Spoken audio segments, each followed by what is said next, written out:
Are you about to start your Bachelor in Psychology at Vrije Universiteit Amsterdam? As a second-year student, here are my 7 tips that helped me get a GPA of 9.3 in my first year.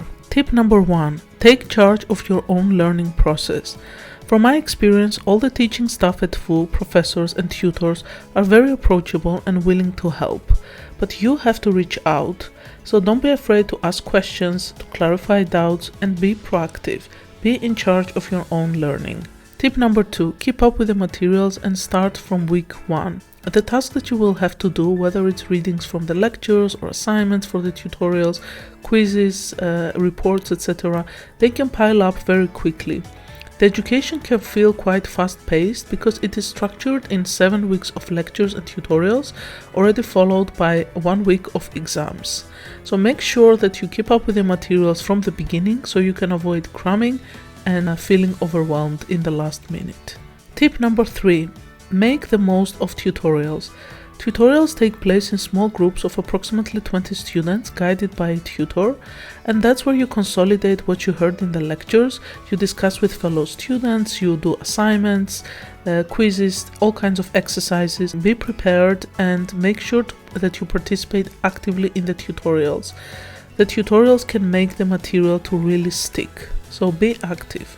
Tip number 4. Plan it, don't panic. For each course, you will have all kinds of assignments, smaller and bigger, reports, quizzes, exercises, deadlines, preparations.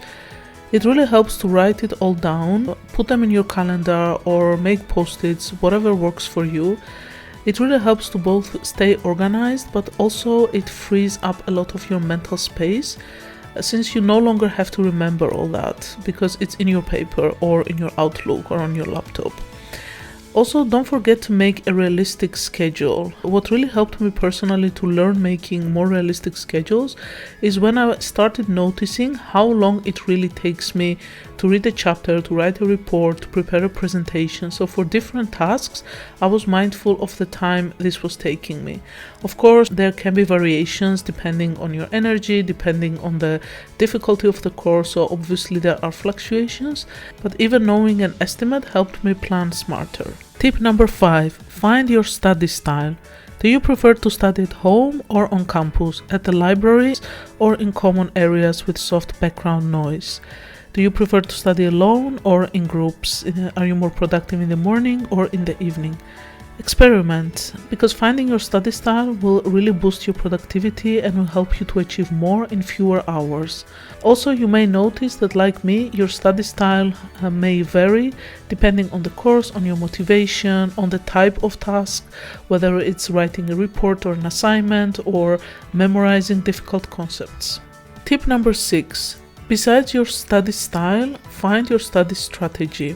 Personally, what has been the most effective study strategy for me is active recall, where you retrieve information from memory instead of rereading passively your notes. So basically what I do is that I close the book and then I pretend that I have to teach the concepts to someone else. This way, retrieval of information from memory strengthens it. Evidence-based research has shown that it's one of the most effective strategies. Other students might like taking notes, writing summaries, practicing with quizzes, making mind maps. Often you may not have time to apply all the strategies, so my advice would be to just choose 1 or 2 that are the most effective for you and stick to them. You may also notice that your study strategy might vary depending on the course. For example, some technical courses like statistics or research methods might need more practicing with quizzes, whereas other courses like Introduction to Psychology or Biological and Cognitive Psychology need more memorization of concepts, and their active recall can really help. And finally, don't forget to rest, recharge, and have fun. Studying is important, but so is recovery.